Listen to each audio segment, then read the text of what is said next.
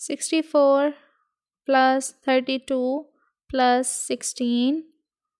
plus 2 plus 1